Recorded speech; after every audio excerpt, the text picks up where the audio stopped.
శ్రీ గురుచరిత్ర అధ్యాయం 11. శ్రీ గణేశాయ నమః. శ్రీ సరస్వతి నమః. శ్రీ గురుభ్యో నమః. నామధారకుడు అత్యంత ఆసక్తితో ఇలా అన్నాడు. అటు తర్వాత శ్రీ దత్తాత్రేయ స్వామి రెండో పర్యాయము ఎక్కడ అవతరించారు, ఏ ఏ లీలలు ప్రదర్శించారు? అప్రమేయుడైన ఆ భగవంతుని లీలలు మీరు చెబుతూ ఉంటే వినాలని కోరిక నాలో పెరుగుతున్నదే కానీ తరగడం లేదు.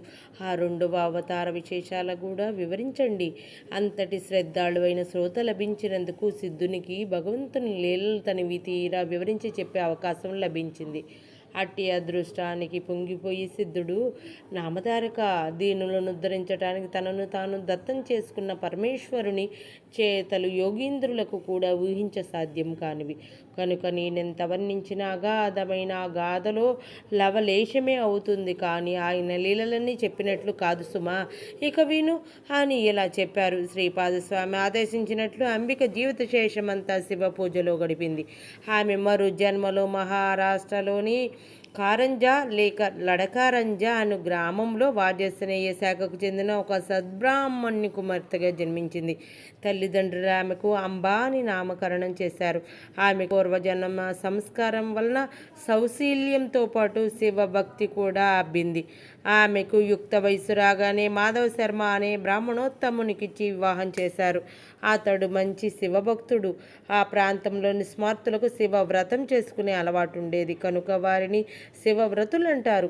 పూర్వజన్మ సంస్కారానికి తోడు ఈ జన్మలో భర్త యొక్క సత్సాంగత్యం వలన ఆమె ప్రతి దినము సంధ్యా సమయంలో శివ పూజ, భర్తతో కలిసి శని ప్రదోష పూజ, శని త్రయోదశి నాడు విశేషమైన పూజ చేస్తుండేది. విశేషించి అంబ తన భర్తను సూర్యుని ఛాయాదేవి వలె విడనాడక సర్వోపచారాలు చేస్తూ ఉండేది. ఇలా 16 సంవత్సరములు గడిచాక అంబ గర్భవతి అయింది. మాధవ శర్మ సకాలంలో పుంసవనాది కార్యక్రమం నిర్వహించాడు. నెలలు నిండిన తర్వాత మహామహిమాన్వితమైన ఒక సువర్ణగ్నంలో ఆమెకు ఒక మగబిడ్డ కలిగాడు. నామధారక ఆ పిల్లవాడు పుట్టగానే అందరి పిల్లల వలె ఏడవలేదు సరికదా, స్పష్టంగా ప్రణవం ఉచ్చరించాడు. అది విన్నవారు ఆశ్చర్యపోయారు. జ్యోతిష్ శాస్త్ర విద్వాంసులు అతని జాతకం చూసి, మాధవ శర్మ, నీ భాగ్యం పండింది. ఈ శిశువు సాక్షాత్తు భగవంతుడే.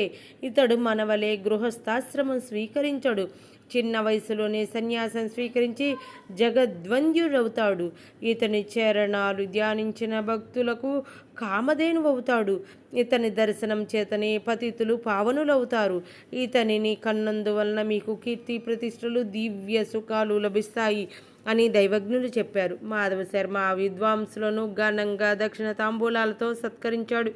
వారు సెలవు తీసుకుంటూ, మాధవ శర్మ, ఈ బాలునికి శ్రీ సిద్ధులు దాస్యం చేస్తాయి, నవనిధులు పరిచారికులవుతాయి అని ఆశీర్వదించారు. ఆ బాలుడు పుట్టిన వెంటనే ప్రణముచ్చరించిన సంగతి వాడవాడలా ప్రాకిపోయి అతనిని చూడటానికి జనం ఇసుక పోస్తే రాలనంతగా వచ్చారు. పిల్లవానికి దృష్టి దోషం తగలకుండా తండ్రి రక్షాబంధనం చేయించాడు.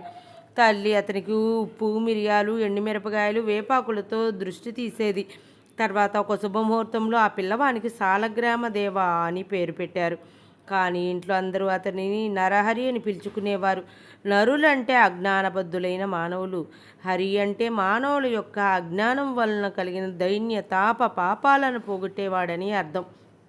ఆ పేరు ముందుగానే ఆయన అవతారమూర్తి అని సూచిస్తున్నట్లున్నది. బలహీనంగా ఉండటం వలన అంబ వద్ద పిల్లవానికి చాలినన్ని పాలు లేవు. పిల్లవాని కోసం ఒక దాదిని కానీ పడి మేకను కానీ ఏర్పాట్లు చేయాలని ఆ దంపతులు ఆలోచిస్తుండగా ఆ పిల్లవాడు తన చిన్నారి చేతులతో తల్లి యొక్క వృక్ష స్థలాన్ని సృజించాడు. వెంటనే ఆమెకు సైన్యం పెళ్ళుబిక్కి 32 ధారలుగా కారి నేలపై పడ్డాయి. ఈ విషయం అందరికీ తెలిస్తే బిడ్డకు దృష్టి దోషం తగులుతుందని వెరచి అంబ ఈ లీలలను రహస్యంగా ఉంచింది. ఆ పిల్లవాడు ఉయ్యలలో పడుకోబెడితే ఏడ్చేవాడు, నేల మీద పడుకోబెడితే ఆడుకునేవాడు. ఇలాంటి లీలలు ఎన్నో జరిగినప్పటికీ తల్లి వాటిని ప్రకటించలేదు. అందువలన ఆ ప్రభువు యొక్క సంపూర్ణమైన దివ్యత్వం అందరికీ తెలియలేదు. ఇలా సంవత్సరం గడిచినా అతనికి ఒక్క మాట కూడా రాలేదు. కుల దేవతలను ఆరాధించమని కొందరు, మరి ఆకుల విస్తళ్లలో భోజనం పెట్టించమని మరికొందరు, రావి ఆకుల విస్తళ్లలో భోజనం పెట్టించమని మరికొందరు చెప్పారు. మాటలు చెబుతూ అతని చేత అనిపించడానికి ప్రయత్నిస్తుంటే క్రమంగా వస్తాయని కొందరు, అతడు మాత్రం మాటలు వచ్చినా కొంతకాలం తర్వాత మాత్రమే మాట్లాడతాడని మరికొందరు అనేవారు. వారందరి మాటలు విని నరహరి నవ్వేవాడు. ఎవరేమి అడిగినా ఓం అన్నదే అతని సమాధానం. ఆ సంగతి విని కొందరు పెద్దలు, అతడు మన మాటలు వినగలుగుతున్నాడు కనుక అతడు చెవిటివాడు కాదని స్పష్టమవుతున్నది అనేవారు. అతడు మగవాడైతే అంత స్పష్టంగా ఓం అనడం సాధ్యం కాదు. అతడు మాటలొచ్చి కూడా ఎందుకో మాట్లాడడం లేదు అని కొందరు తల్లికి ధైర్యం చెప్పేవారు. ఆమె ఎవరేది చెయ్యమని చెప్పినా అదల్లా చేసేది. తమ కులదైవమైన దత్తస్వామికి ప్రత్యేక పూజలు చేసేది. ఇలా నరహరికి 7వ సంవత్సరం వచ్చింది. కానీ అతడు మాట్లాడనే లేదు. బాలుడు మోగవాడవుతాడని తల్లిదండ్రులు ఎంతో కలత చెందారు. ఒకనాడు అంబ అతని పరిస్థితి కంట తడిపెట్టింది. అది చూచి నరహరి సైగలతో ఆమెను వారించి ప్రక్కనే ఉన్న ఒక ఇనప వస్తువును తెప్పించి చేతితో తాకాడు.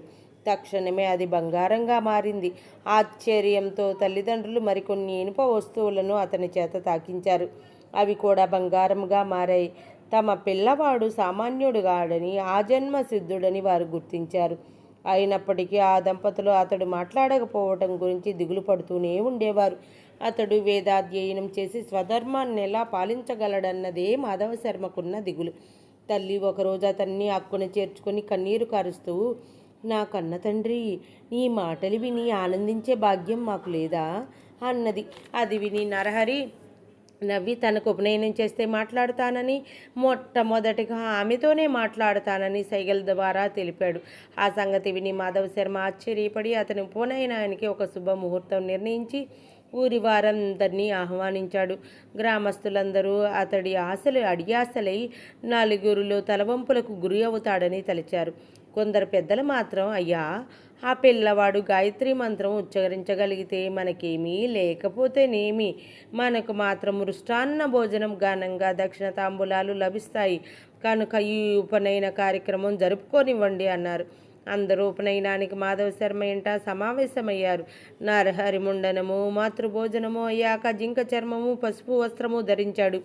చెవిలో గాయత్రి మంత్రం ఉపదేశించినప్పుడు నరహరి ఆ మంత్ర రాజ్యాన్ని మనసులోనే జపించి దీక్ష తీసుకున్నాడు.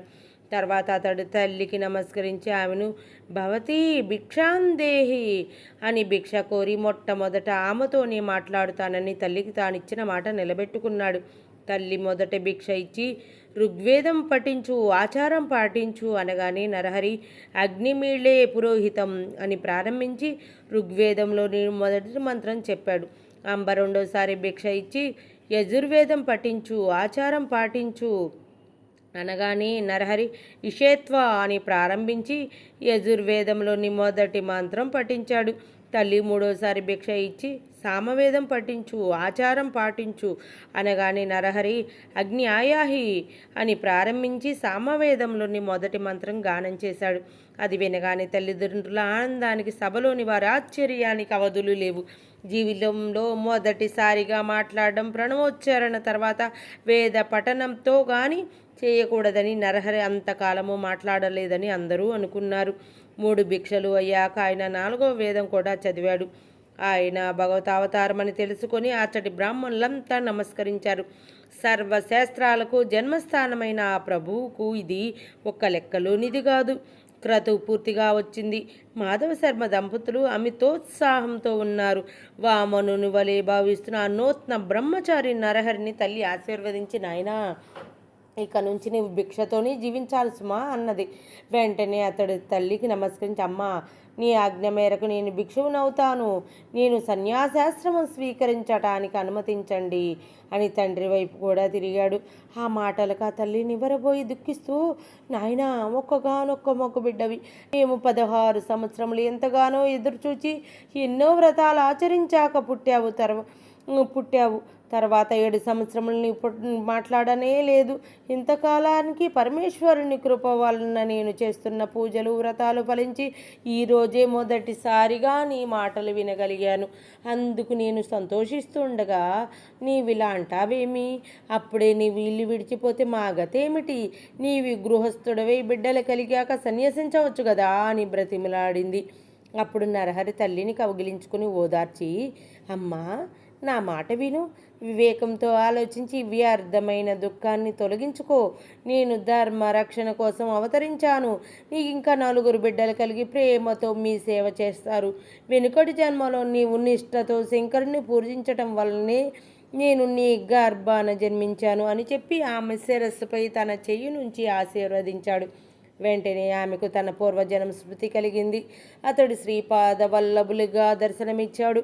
వెంటనే ఆమె ఆనందంతో పరవశించి అతని పాదాలపై పడి ఇలా అన్నది, స్వామి, పూర్వజన్మలో కుపుత్రవతినైన నేను ఆత్మాహుతికి పాల్పడినప్పుడు